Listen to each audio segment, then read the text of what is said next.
bien, se ha dicho muy correctamente que la Biblia tiene que ser como un pan diario, algo de uso continuo y no un pastel o un bizcocho como llamamos nosotros allá en Dominicana, algo que simplemente en ocasiones se utiliza para celebrar. No, la palabra de Dios es la comida diaria, la palabra de Dios es lo que nos alimenta y nos sustenta. Hay un autor que decía que si todas las Biblias descuidadas fueran desempolvadas al mismo tiempo, tendríamos una tormenta de polvo récord y que el sol se eclipsaría y se dejaría de ver por tantas Biblias que hay sin usar.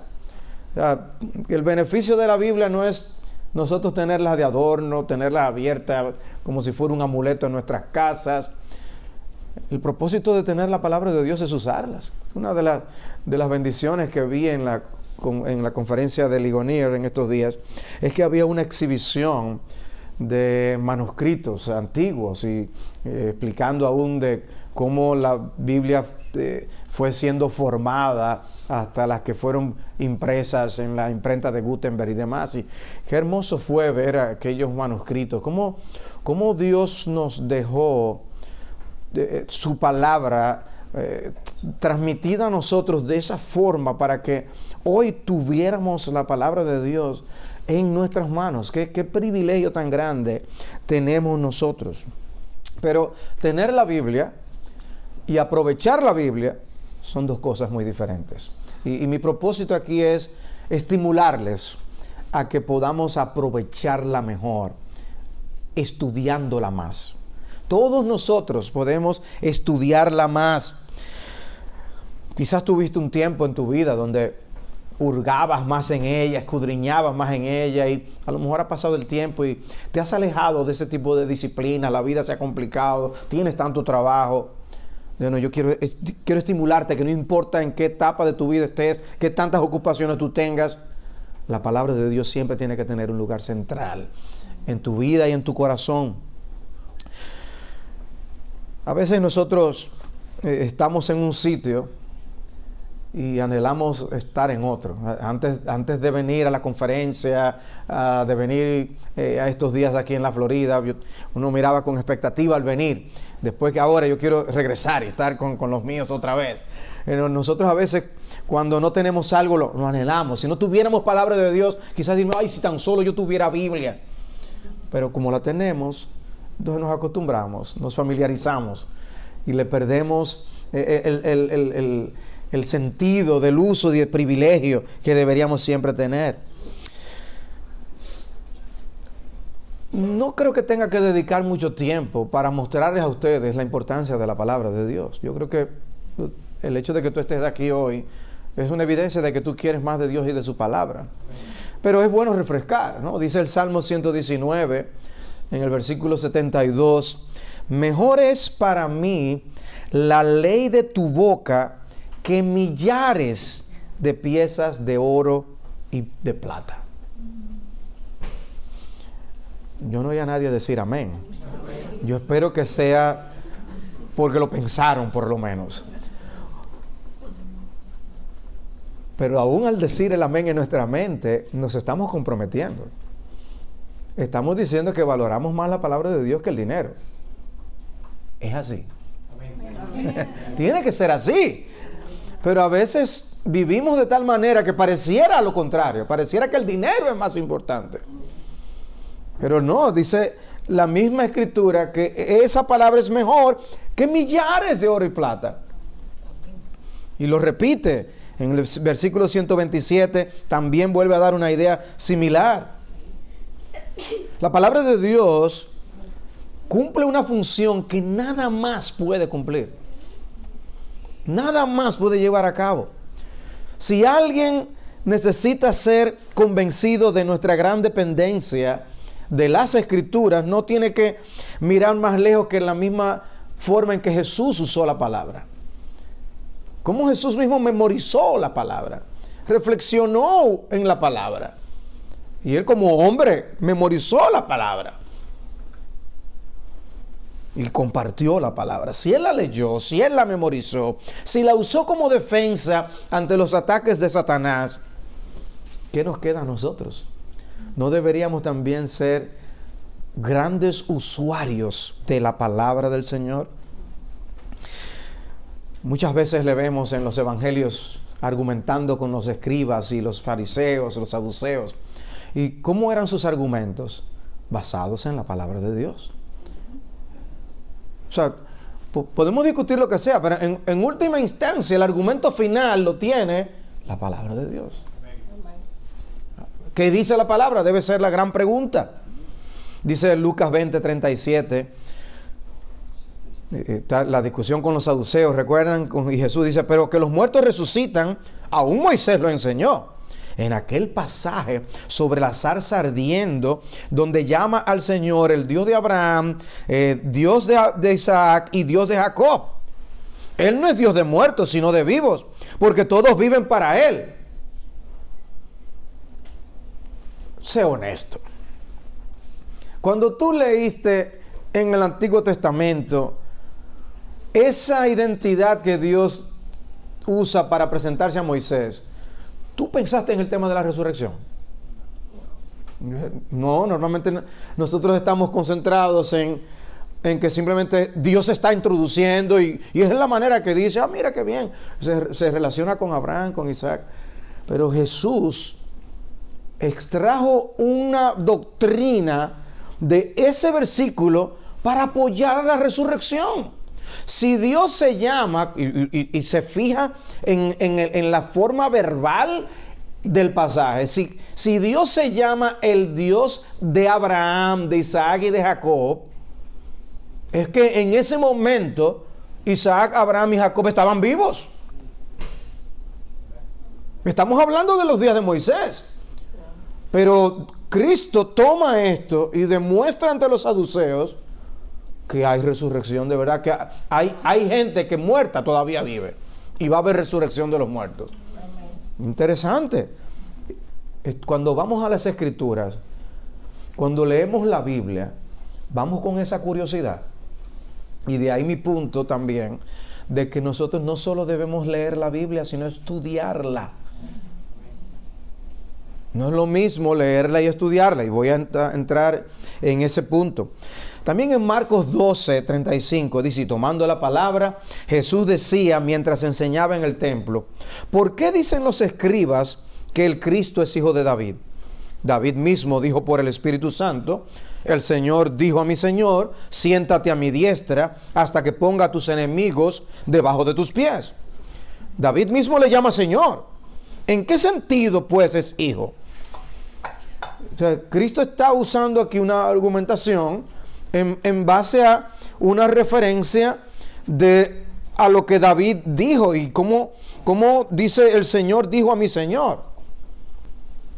¿Por qué entonces Él llama Señor a quien que iba a venir de Él, después de Él? Y Jesús toma esas palabras y saca un argumento para hablar de su deidad y de su primacía aún sobre el rey David. Uno lee ese pasaje de David y uno no ve eso, porque no está leyendo con detenimiento, porque no está reflexionando con pausa. Por eso mi llamado hoy es a que tú te hagas más amigo de las Escrituras, de lo que tú eres ahora. Mi llamado hoy es a que tú saques el tiempo para leer concienzudamente la palabra de Dios. Si es tan importante, entonces vamos a usarla mejor. Ese es mi argumento. Recuerden, yo quiero ser buen amigo de ustedes. Y un buen amigo te acerca a la palabra y al Dios de la palabra. Cristo mismo vivió a la luz de la importancia de las Escrituras. Ver y reconocer esa importancia hace una diferencia. Nos va a ayudar a recibirla aún cuando es predicada con la actitud apropiada. Pablo le escribe a los tesalonicenses y les dice en el versículo 13 del capítulo 2, cuando recibisteis de nosotros la palabra del mensaje de Dios, la aceptasteis no como la palabra de hombres, sino como lo que realmente es la palabra de Dios. Hay una diferencia entre recibir la palabra como palabra de hombre o recibirla como palabra de Dios. Y Pablo está diciendo, ustedes la recibieron bien. ¿Sería que él había visto a otros no recibiéndola así? Da la impresión. ¿Y tú cuando la lees? ¿Y tú cuando la escuchas? ¿La recibes como lo que es? ¿O la estás viendo como palabra de hombre? No, es una sugerencia que aquí el apóstol Pedro está dando. Sugerencia. No es Cristo hablándote a tu corazón y diciéndote lo que tú debes hacer o debes evitar. De manera que la forma en que recibimos la palabra importa. La Reina Valera traduce esa última frase, la cual actúa en vosotros los creyentes. Es una palabra que actúa. Las palabras de la Biblia hacen cosas en nosotros. Por eso leerla debe estimularnos a ver cómo ella va a operar en mi vida, cómo me va a transformar.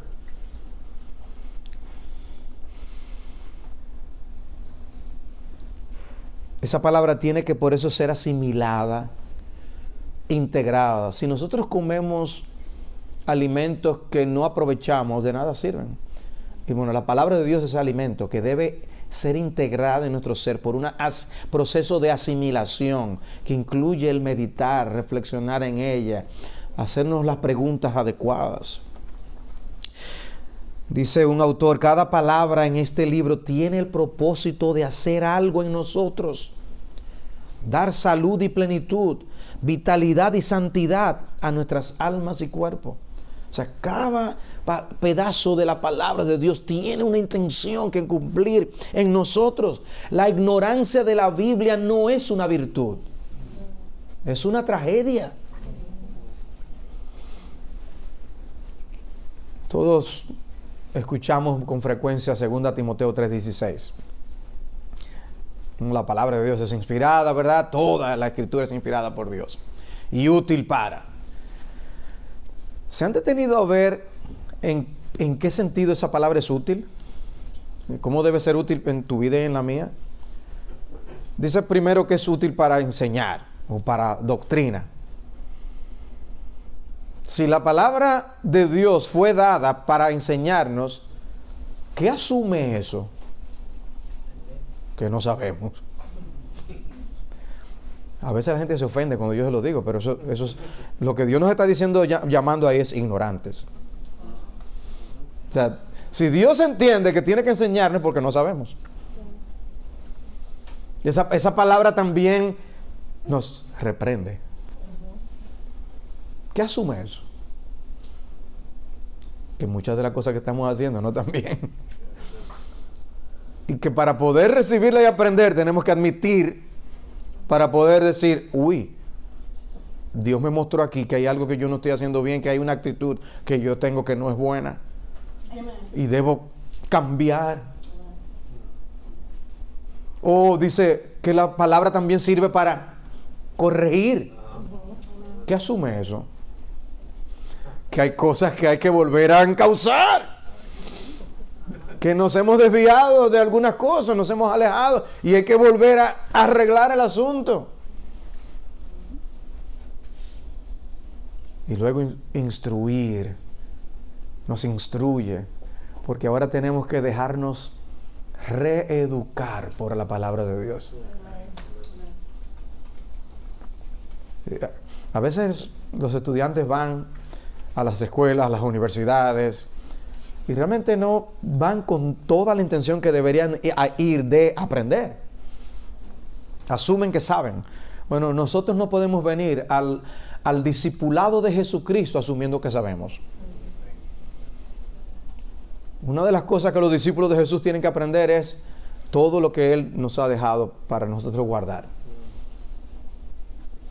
Ahora, no me estoy desviando del tema, estoy tratando de llevarnos a cómo debemos usar la palabra de Dios adecuadamente. Si yo les hago a ustedes la pregunta, ¿cuál es el nombre del pastor de ustedes? Yo sabía que ustedes iban a decir eso. Ustedes están equivocados. Dios es nuestro pastor, Jehová es nuestro pastor, Jesús es el buen pastor.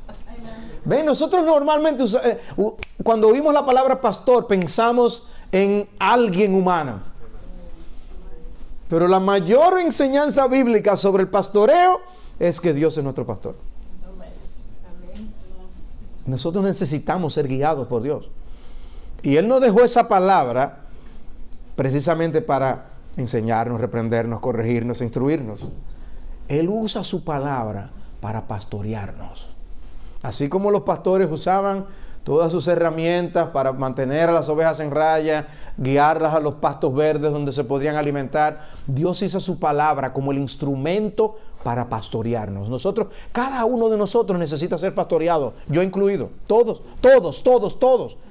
Por eso el principal pastor no es el pastor que está en la iglesia, es Dios. Deja que Dios te pastoree con su palabra. Busca el pastoreo de Dios en su palabra. Cuando tú te abres tu Biblia para leerla en la mañana, en la noche, cuando tú te sientes, tú dices, Señor, pastoréame a través de tu palabra. ¿Qué tú quieres que yo haga? ¿Por qué camino? ¿Por qué senda tú quieres que yo tome? No empieces a dar brincos como una cabra, saltando de aquí para allá. Y deja que Dios te pastoree. Háblame, Señor. Y Dios nos pastorea, no solamente así de manera directa cuando yo leo la palabra o escucho la palabra. Dios nos pastorea a través de otros. Y ciertamente incluye al pastor, pero también incluye a tus hermanos. Dios te pastorea cuando un hermano se te acerca y te da una palabra de aliento. Dios te pastorea cuando un hermano ve que tú estás debilitándote en tu fe y se te acerca para fortalecerte. Es Dios pastoreándote, usando instrumentos humanos. O Dios sabe usar aflicciones en nuestras vidas para pastorearnos. Y no somos lo mismo después que pasamos por una experiencia de aflicción. Y es Dios transformándonos. Es Dios mostrándonos cosas para que conozcamos dimensiones de su amor que antes no conocíamos. Qué bendición es ser pastoreados por Dios mismo. Y cómo Él usa su palabra para eso. Por eso la ignorancia de la Biblia no es una virtud. Porque Dios usa su palabra predicada, usada por otros, en un libro. Dios usa su palabra para guiarnos. Como Jesús les dijo a los judíos, Mateo 22, 29, estáis equivocados por no comprender las Escrituras ni el poder de Dios. O sea, no comprender las Escrituras nos extravía. Nos extravía.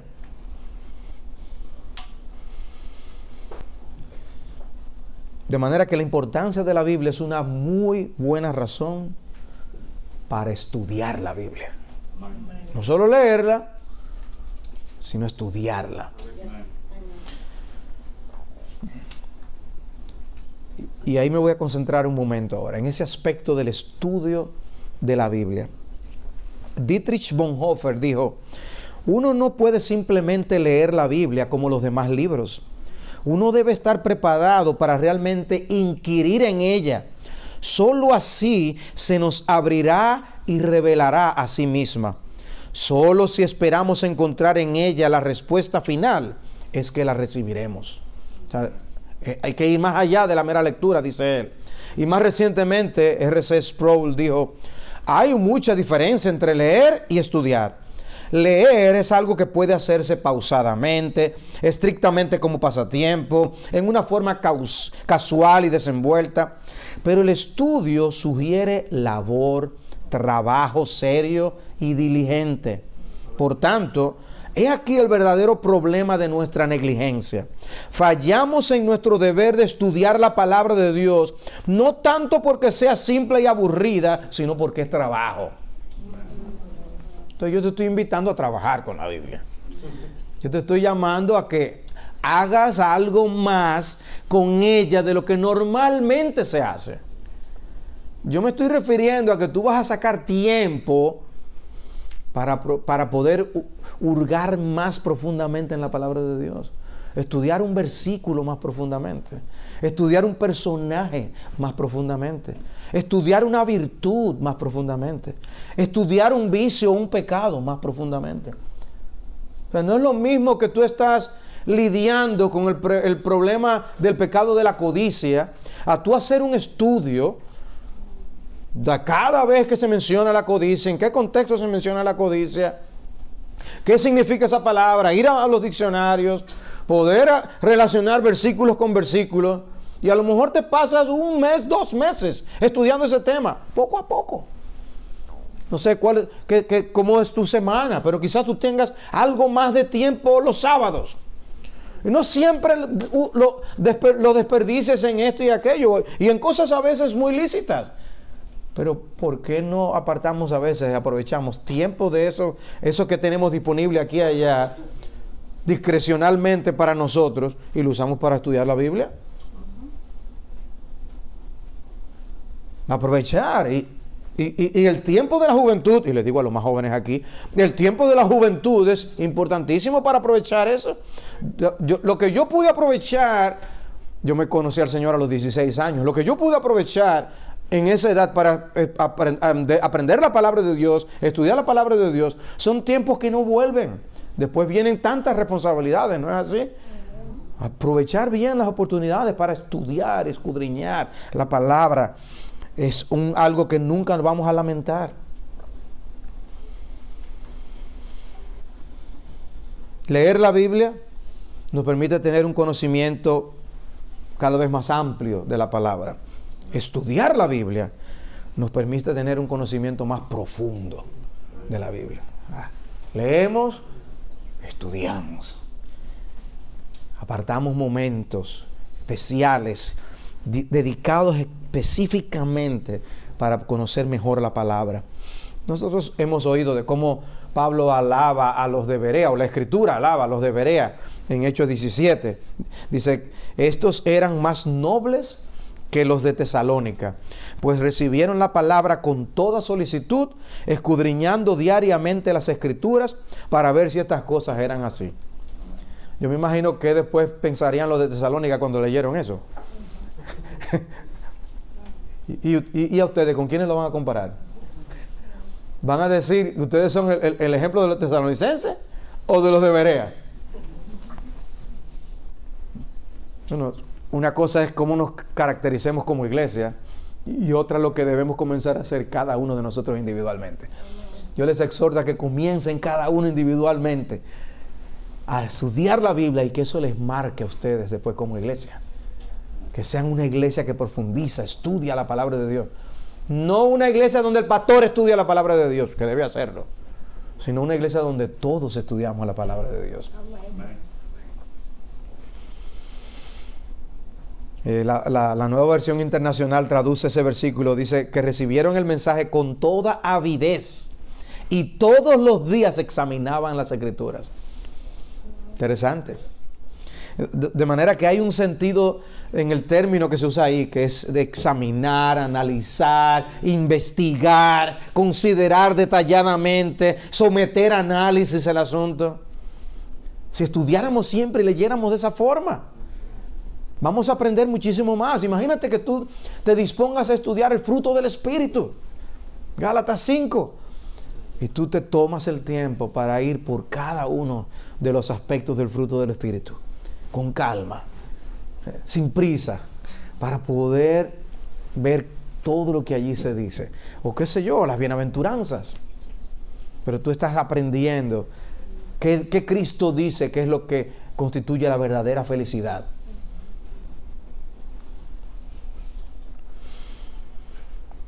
Aquel que usa la Biblia de un modo superficial será superficial en su manera de vivir. Dios tiene que ser tomado en serio. Si tú no tomas la Biblia en serio, no estás tomando a Dios en serio, porque la Biblia es su palabra. Martin Lloyd-Jones decía, cada vez que estudiamos la Biblia estamos adorando. Porque es un acto de adoración. Nosotros estamos escuchando la voz de Dios. El uso de la palabra de Dios, por eso es comparado a buscar un tesoro. ¿Ustedes han visto las películas que presentan a la gente buscando tesoros? Yo he visto a esas personas que andan con esos detectores de metales en la playa. ¿Ustedes lo han visto? Y se meten debajo del agua a veces. Y se ponen unas especies de audífonos que permiten estar debajo del agua. Y es para ver si los bañistas dejaron caer una cadena, un brazalete o lo que sea. Pero se pasan horas en eso. y nosotros tenemos el tesoro, ¿cuánto tiempo pasamos buscando? Y después nosotros ver el tesoro. ¡Wow! Mira el brillo de este versículo. Mira qué consolador este pensamiento.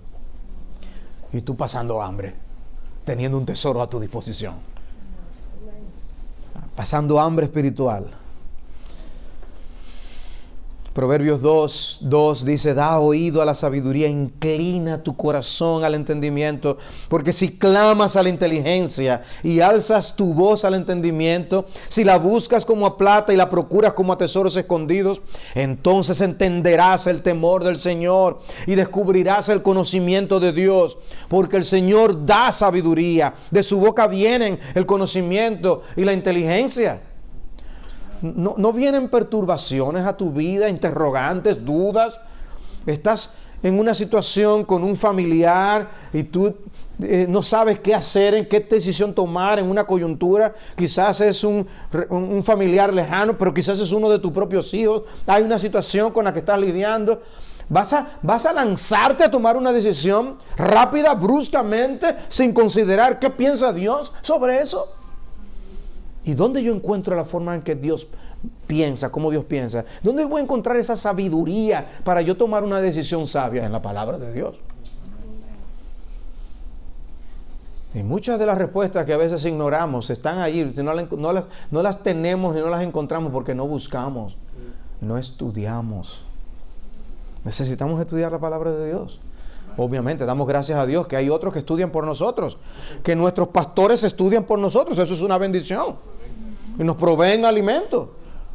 Padres que estudian por sus hijos y tienen un momento de adoración familiar y les pueden traer el alimento de la palabra de Dios desde pequeños para poder crecer en la palabra de Dios, que hace una gran diferencia en medio de las locuras que se están enseñando hoy en los medios de comunicación.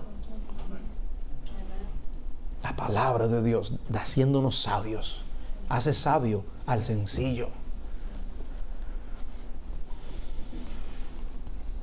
O sea que somos cazatesoros. Busca tu detector de metales y métete en la Biblia a buscar tesoros.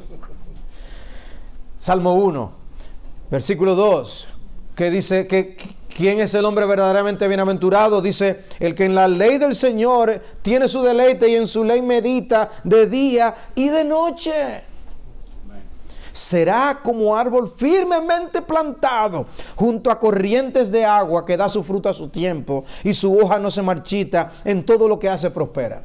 Nosotros queremos la bendición del versículo 3 y ser como árboles frondosos sin la actividad del versículo 2.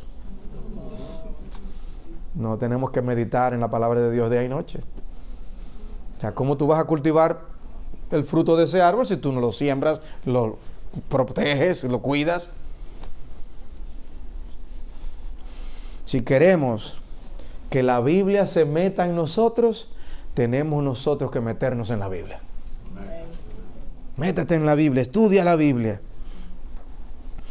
Y eso no es algo que tú puedes hacer a prisa.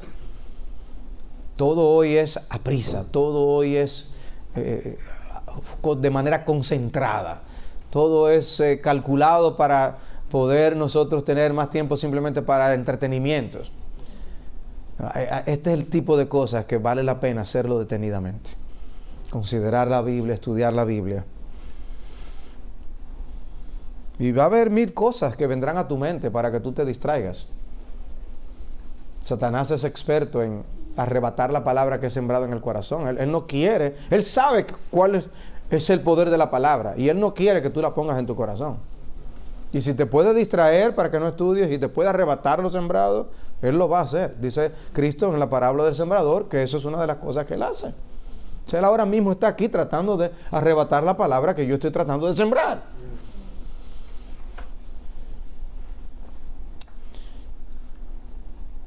Lucas 10:41, el caso de Marta y María.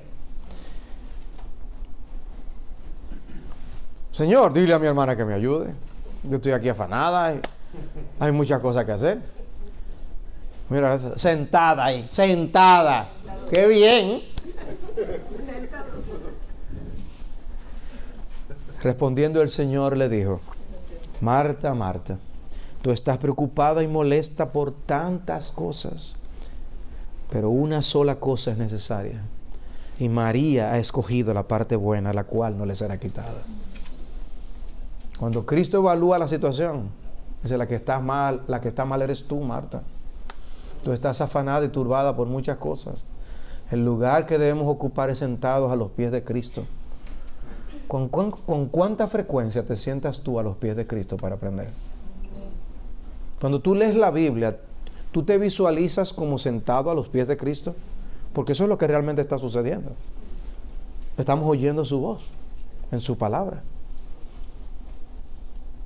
Qué privilegio. No estamos ahí en los días de Jesús, pero estamos a los pies de Jesús.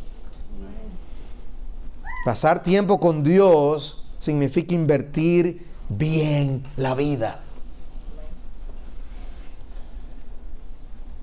Y deberás tomar tu Biblia en un momento que tengas las menores distracciones, buscar lápiz y papel, o tu computadora o tu tableta, y empezar a tomar notas, empezar a hacer relaciones, marcar con colores, quizás aquí y allá, relacionar una palabra con otra.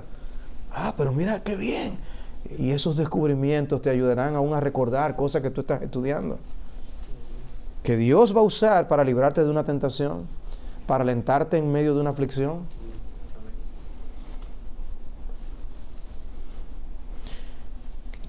¿Y cómo nos beneficiamos? ¿Cómo podemos nosotros dedicarnos, meternos más en la palabra de Dios? Bueno, ¿cómo estudiar la Biblia? Es la pregunta que estoy haciendo. ¿Cómo estudiarla, pastor? ¿Cómo comienzo? ¿Qué hago? Bueno, hay algunas cosas que yo quiero dejar en tu mente y en tu corazón. Primero, que tú tienes que ser mejor observador. Debes observar qué está ahí, qué está en el pasaje. Tratemos de no meter lo que no está. No, observa lo que está. Porque somos especialistas a veces de cosas que no están en la Biblia, entonces sacar mil puntos diferentes. ¿Qué está ahí? ¿Qué sí está ahí? Y empezamos a buscar maneras de evadir nuestra responsabilidad. No. ¿Qué dice ahí Dios que yo debo hacer o debo evitar? Observa. ¿Qué se está diciendo de Cristo? ¿Qué se está diciendo del pecado? ¿Qué se está diciendo del mandamiento, la palabra de Dios? ¿Qué se está diciendo del mundo en el que vivimos? Observa. ¿Qué hay ahí? De manera que debes observar el texto con calma y ver qué tú encuentras en esa palabra. Hay un versículo en el libro de Apocalipsis, en el capítulo 17, donde dice esta frase: Dios ha puesto en sus corazones el ejecutar su propósito. Y en una ocasión un pastor estaba estimulando a sus creyentes a vivir según sus dones y sus capacidades que Dios le ha dado. Y ese fue el versículo que él usó.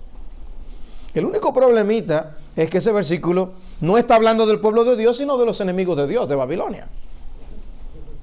Si hubiera leído con detenimiento y con más observación, no lo usa para un propósito diferente al que Dios lo dejó.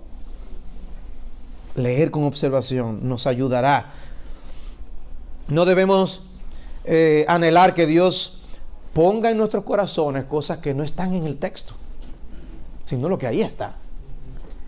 No tomar en cuenta el contexto, por ejemplo, nos expone a que pongamos la Biblia a decir cosas que no están ahí en realidad. Y eso es un gran peligro. La Biblia dice que no debemos añadir a la palabra de Dios, ni restar tampoco. Es nuestro deber observar el contexto inmediato, el contexto del libro bíblico que estamos leyendo, el contexto histórico en el que Dios dio ese libro, geográfico, cultural, porque fueron libros que no fueron escritos para nosotros, fueron escritos para otra gente. Carta de Pablo a los Efesios. Nosotros, Dios nos las dio también para que aprendamos, pero originalmente fue para los Efesios. ¿Y hace alguna diferencia saber cómo eran los Efesios? Absolutamente sí. Porque fue para ellos primariamente que lo escribió, que estaban viviendo ellos, que estaban enfrentando ellos, cómo era esa sociedad. Y por eso vemos que Dios le dice todo lo que le dice a ellos. Tiene sentido. Y si Dios escribiera hoy a las iglesias en Orlando, ¿qué les diría? Es diferente, muy probablemente, a si le escribe a una iglesia en Tailandia. Y así nosotros que estamos leyendo correspondencia ajena, entendemos mejor el asunto. O sea, debemos imaginarnos a veces leyendo el Nuevo Testamento como si estuviéramos escuchando a alguien en un teléfono conversando. ¿Ustedes han visto a esa persona hablando con su celular? Sí, pues tal cosa. Tú no estás oyendo lo que está del otro lado, a menos que lo pongan en speaker. Pero tú te imaginas lo que el otro está diciendo. Bueno, nosotros solo tenemos lo que Pablo dijo, no lo que los corintios le escribieron a Pablo, por ejemplo. Pero Pablo le responde a veces preguntas de cosas que ellos le enviaban a él. Entonces hay que estudiar para saber esas cosas, para poder ver esos detalles. El 35% del Nuevo Testamento son cartas. Y tenemos que tener eso pendiente. Son cartas. No es lo mismo que una parábola.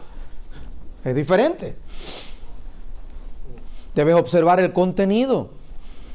Puedes leer el pasaje en más de una traducción bíblica, versiones bíblicas buenas, confiables. Normalmente un pasaje tiene varios elementos. Puede tener varios párrafos, varias oraciones, varios personajes, varias secuencias. O sea, es obvio cuando tú lees la parábola del sembrador que hay diferentes tipos de terreno que están nítidamente marcados. Otras veces no están tan nítidamente marcados. Pero tú te preguntas, ¿qué está sucediendo en este evento? ¿Dónde se está desarrollando esta historia? ¿Cuándo? ¿En qué momento? ¿En qué ocasión? ¿Cómo ocurrieron las cosas?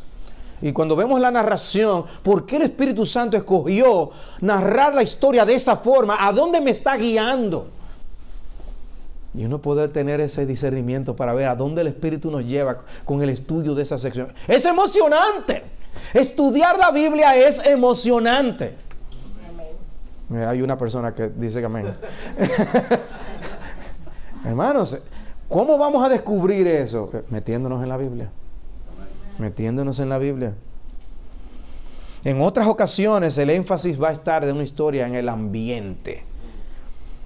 ¿O no te has fijado cómo fue la conversación entre Jesús y Nicodemo? Que Nicodemo se acercó a Jesús de noche. Si tú no ves esa diferencia a un ambiente donde una multitud de personas pasando, como otra de las historias de Jesús, no vas a ver que Nicodemo estaba tratando de que no lo vieran hablando con Jesús. Son detalles que podemos descubrir si nos metemos en la historia. ¿Hay algún verbo que nos esté señalando una directriz que tenemos que seguir? ¿O hay más de un verbo quizás?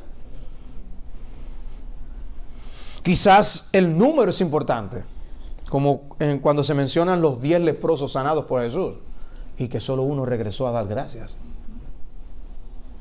Interesante, hay un énfasis allí. Puede que haya una palabra que se repita varias veces.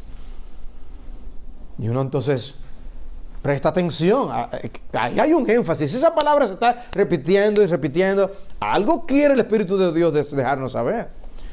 Observa las conexiones que hay en el texto. La palabra de Dios no es una colección de frases sin ninguna relación entre sí, no. Lo que encontramos es distintos géneros literarios que tienen interrelación de palabras, de frases y de oraciones. Y todos esos términos que conectan una frase con otra son importantes. En el principio existía el verbo. Y el verbo estaba con Dios. Y el verbo era Dios. Cada una de esas palabras son importantes. Y hay que fijarse en esos detalles. No es lo mismo decir existía el verbo a decir el verbo estaba con Dios. Y hay aún lugares en internet que nos ayudan a estudiar la Biblia, como en la página de BibleArk.com, que ayude a estructurar versículos bíblicos, y a través de hacer ciertas estructuras uno puede verlas con interconexiones para ayudarnos a tener un estudio más profundo de la palabra de Dios. No es lo mismo interpretar una frase como algo que causa otra cosa a interpretarlo como un resultado de otra cosa. Son dos cosas diferentes. Y eso está ahí en la palabra de Dios. ¿Somos salvos por buenas obras o para buenas obras? Ahí hay una diferencia. Y eso está ahí en la palabra de Dios. ¿Hay algún contraste, como yo les citaba en el Salmo 1, de ese varón bienaventurado? Sí, hay un gran contraste, porque cuando llegamos al versículo 4 dice, no así los malos. Bienaventurado el varón que no así los malos. Hay un contraste ahí que es interesante verlo. Hay una inferencia en Mateo 5:48. El Señor dice cómo deben vivir los hijos de Dios a la luz del estilo de vida de los no creyentes. Dice en Mateo 5:44, amad a vuestros enemigos y orad por los que os persiguen, para que seáis hijos de Dios, hijos de vuestro Padre que está en los cielos, porque Él hace salir su sol sobre malos y buenos, y llover sobre justos e injustos. Porque si amáis a los que aman, ¿qué recompensa tenéis? ¿No hacen también lo mismo los recaudadores de impuestos? Y si saludáis solamente a vuestros hermanos, ¿qué hacéis más que otros? Por tanto, hay una implicación ahí. Hasta ahí todo muy bien. Dice, por tanto, sed vosotros perfectos como vuestro Padre Celestial es perfecto. Nos puso contra la espada y la pared. No solo nos dice lo que Dios hace, sino que nos dice, ahora tú debes imitarlo. Wow. O puede ser que la expresión que tú encuentras tenga una condición, como en 1 de Juan 1:8. Si decimos que no tenemos pecado, nos engañamos a nosotros mismos. Ahí hay una condición. Si confesamos nuestros pecados, Él es fiel y justo para perdonarnos los pecados y limpiarnos de toda maldad. Otra condición. Si decimos que no hemos pecado, le hacemos a Él mentiroso y su palabra no está en nosotros.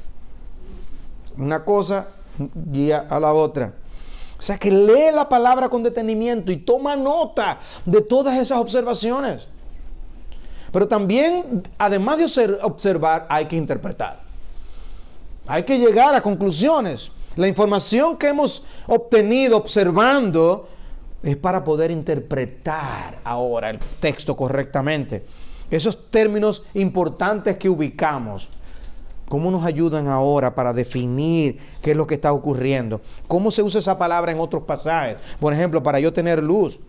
Hay herramientas útiles que nos puedan ayudar en esto, sí. Diccionarios bíblicos, diccionarios teológicos, concordancias, comentarios bíblicos. Y hay muchos que son gratuitos en la red. Y esa información nos va a ayudar, como lo mismo el contexto, para nosotros poder ubicarnos histórica, geográfica y culturalmente. No todas las partes de la Biblia se interpretan de la misma forma. Al interpretar las cartas, hay que fijarnos bien en la línea de argumentación que Pablo va llevando, como hace en Romanos, por ejemplo. Pablo va llevando al lector con una forma de argumentar muy cerrada y nosotros tenemos que seguir qué es lo que está en la mente de Pablo, y él lo va expresando y nos va guiando a algo. Pero si estamos interpretando un salmo o quizás un capítulo de Proverbios, hay otras cosas que tenemos que tomar en cuenta, como el estado de ánimo del salmista, porque los salmos están cargados de emociones. Y no es lo mismo tú decir algo cargado de emoción a tú decirlo muy tranquilamente. Una argumentación teológica, como hacen Romanos o en Hebreos. A veces el salmista lo que está dando expresión a cómo él se siente. ¿Dónde estás tú, oh Dios? Y él piensa que la vida se ha acabado. Y podemos malinterpretarlo si no entendemos por qué estaba pasando él. O ese proverbio que estamos leyendo es una comparación o una repetición para énfasis, porque no es la misma línea de argumentación que Pablo tiene en Romanos. No es lo mismo. Y lo que observamos al estudiar un capítulo de los Evangelios nos va a ayudar también a interpretarlo. ¿Qué importancia tiene que Jesús estuviera hablando con los saduceos y no con los fariseos, por ejemplo? Eso hace una gran diferencia. Tú sabes quiénes son los saduceos y sabes quiénes son los fariseos. Hay que saber, hay que averiguar. Ambos grupos se unieron para atacar a Cristo y a Pablo. Y aún vemos en el libro de los Hechos a Pablo usando esas diferencias que habían entre ellos para desarmar lo que ellos tenían en su contra. En una estaban discutiendo con él, oponiéndose a él, y Pablo suelta una bombita, ¡pam!, una granada, para ponerlos a ellos ahora a pelear entre sí. ¿Pero por qué? ¿Por qué usó ese argumento? ¿Y cómo eso afectó? Pero no basta con observar, no basta con interpretar, además hay que aplicar. O sea, no olvides que la palabra de Dios es útil para la vida diaria, útil para acercarnos a Dios, útil para alejarnos del pecado. Reflexiona en lo que tú has leído, visto y aprendido. ¿Qué tú aprendes de Cristo? ¿Qué aprendes de la vida cristiana? ¿Qué aprendes de la familia? ¿Qué aprendes de la iglesia? ¿Qué aprendes del evangelio? ¿Qué aprendes de la gran comisión? Y concluyo con algunas sugerencias para estudiar la Biblia. Sugerencias. Te puedo sugerir estudiar una palabra. Una palabra. Propiciación, por ejemplo.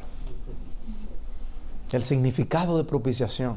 Vas a necesitar, sí, ir a algún diccionario, usar concordancia, ver dónde se usa en el Nuevo Testamento esta palabra. O quizás esa palabra te lleva al Antiguo Testamento y averiguar qué era el propiciatorio.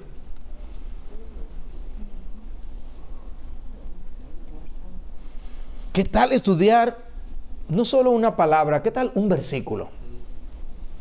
Un versículo y tratar de ver las diferentes partes que hay en ese versículo. Ahí, y un versículo tiene 3 oraciones, 4 oraciones. Ok, ¿qué es lo que está diciendo allí? Y tú te metes en ese versículo. Pero ¿qué tal si más amplio? Quizás tú estudias un capítulo. Voy a escoger Romanos 8. Wow, es favorito mío. Ahí es que dice que nada nos podrá separar del amor de Dios que es en Cristo Jesús. Y a lo mejor ese capítulo Dios lo ha usado en tu vida. Me voy a meter de lleno en ese capítulo. Resúmelo. Mira a ver si tú puedes resumirlo. Ese es uno de los ejercicios que yo hago con personas. Es que traten de recordar de qué trata tal capítulo de la Biblia. El otro día conducía con mi hijo. Íbamos, yo le decía, ok, ¿de qué trata? Si vamos al Evangelio de Mateo, ¿de qué trata el capítulo 1? El capítulo 2, ¿qué hay en el capítulo 3? En Gálatas, ¿qué dice el capítulo 1? ¿Qué dice el capítulo 2? Tener una idea de qué dice cada capítulo. ¿Sabes qué va a pasar si tú estudias un capítulo a profundidad? Te vas a aprender ese capítulo. Vas a saber, a la larga vas a saber de qué habla ese capítulo. Y al momento que lo necesites, lo vas a poder aprovechar. Hay ocasiones que tenemos que estudiar como una medicina preventiva, porque esa es una de las cosas que los médicos hoy en día no promueven, que nosotros no tengamos que llegar a la curativa, sino que podemos usar la palabra de Dios para aprender y prepararnos, aún para situaciones futuras que vamos a enfrentar. Y quizás tú dices, voy a ponerme a estudiar quizás lo que la Biblia dice acerca del dinero. Y te metes a estudiar acerca de ese tema, pero también hay medicina curativa. Y si tú estás enfrentando cierta situación, puedes también ir a pasajes de la Biblia que ya tratan con eso que ya te está afectando. Y puedes aprender. Y así tú encuentras en esos capítulos ese alimento necesario para tu alma. Y tú tienes un estudio de Romanos 12, un capítulo cargado con tantas exhortaciones. ¿Cómo lo dividirías para estudiarlo? Por secciones, por ejemplo. Tomar esa decisión ya de por sí te va a ayudar. ¿Qué tal estudiar un tema? Un tema. Digamos, la paciencia. Uy, pastor, ¿cuánto la necesito? Pero pastor, si yo estudio eso, el Señor no me va a mandar cosas para poder... No le tengas miedo. Si aprendes paciencia, es una bendición. Lo que Dios te va a hacer es más sensible para que tú disciernas e identifiques cuando estás siendo impaciente. ¿No deberías anhelar el ser paciente como Dios lo es? ¿No es parte del fruto del Espíritu? No tengas miedo. ¿Qué significa esa palabra? ¿En qué ocasiones lo vemos en la Biblia? Ejemplos buenos, ejemplos malos. Y quizás estudiando tú dices, wow, Gracias por mi esposa que es tan paciente conmigo. Gracias por mi esposo que me aguanta tanto. Y empiezas a ver la relación de la palabra con tu vida. Podrías estudiar una doctrina. Hablando de paciencia, quizás puedes estudiar la paciencia de Dios. Cómo Dios muestra su paciencia para con nosotros. Ven, hermanos, pero si dejamos que la vida corra y solo nos profundizamos en la Biblia cuando venimos aquí el domingo, ¿de cuánto nos estamos perdiendo? Por eso mi exhortación es: metámonos más en la Biblia. Podrías estudiar un nombre de Dios, cómo Dios se identifica como el Dios que provee, el Dios que cuida a su pueblo, el Todopoderoso. Podrías estudiar quizás uno de los evangelios y decir: voy a detenerme a ver los evangelios. Y si tú dices: este año voy a estudiar el evangelio de Marcos, y vas poco a poco trillando el camino en el evangelio de Marcos, o la vida de Cristo, o un personaje del Antiguo Testamento, grandes mujeres de la Biblia, eso es otro estudio. Puedes aprender cosas de Esteban, de Bernabé, que tú antes no sabías. Cosas que imitar, cosas que evitar. Pero tienes que proponértelo. Tienes que sentarte a tomar decisiones de qué vas a hacer. No dejes que la vida se te vaya sin aprovechar la palabra de Dios.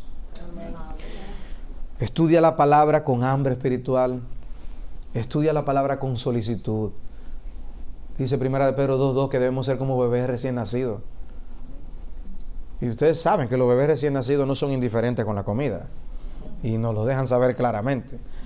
No debemos ser indiferentes nosotros tampoco. La palabra de Cristo habita en abundancia en vosotros, Colosenses 3:16. No nos conformemos con un poquito aquí y un poquito allá. En abundancia, dice ahí. En abundancia. ¿Cuánta hambre es correcta cuando se trata de la palabra de Dios?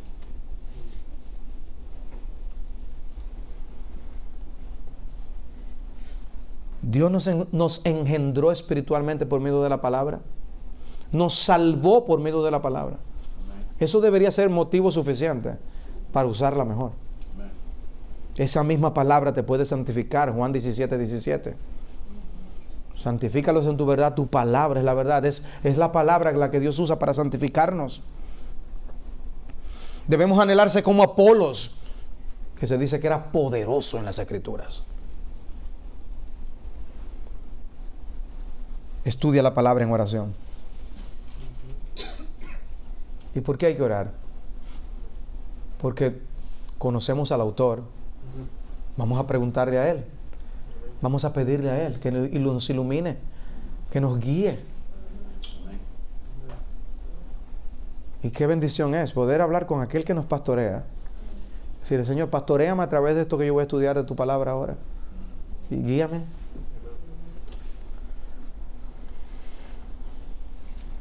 Alguien hizo esta pregunta: ¿qué es más valioso? ¿10 minutos de oración o 10 horas de estudio?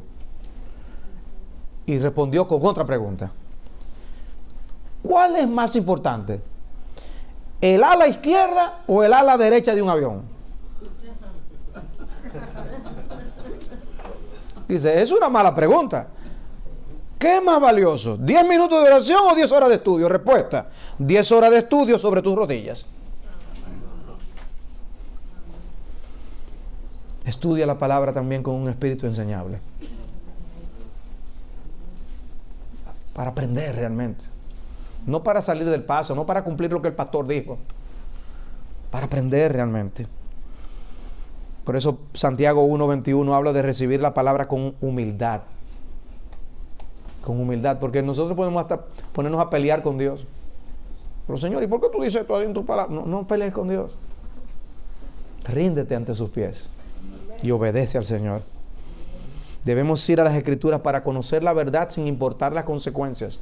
A veces recibimos personas en nuestras oficinas que lo que quieren es que le digamos lo que ellos quieren oír. Y así mismo vamos a la Biblia a veces. Hermanos, nosotros necesitamos que Dios nos diga lo que Él nos quiere decir. Él es nuestro pastor. Deja que Él te pastoree. Estudia la Biblia para ser transformado. Para que no seas lo mismo mañana de lo que tú eres hoy. Esa palabra es capaz de acercarte a Él. Esa Biblia es capaz de santificarte, de hacerte más piadoso. Esa Biblia es capaz de prepararte para la eternidad.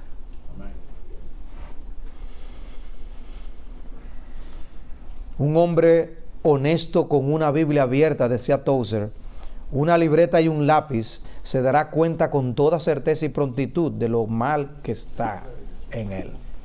Tú te vas a dar cuenta de cosas que antes no veías. Por eso la Biblia en Santiago 1 es comparada con verse en un espejo, ¿recuerdan? Y algunos vamos al espejo, nos vemos todo desaliñado, como yo que me veía despeinado esta mañana. Y nos alejamos con todo el sucio. O sea, si tú estás comiendo y alguien te dice, tú de una vez tomas la servilleta. Pero si tú dices, a veces hacemos eso con la palabra. Dios nos dice, aquí hay un sucio, aquí hay una mancha. Nosotros, wow, Dios nos libre. Dios nos libre.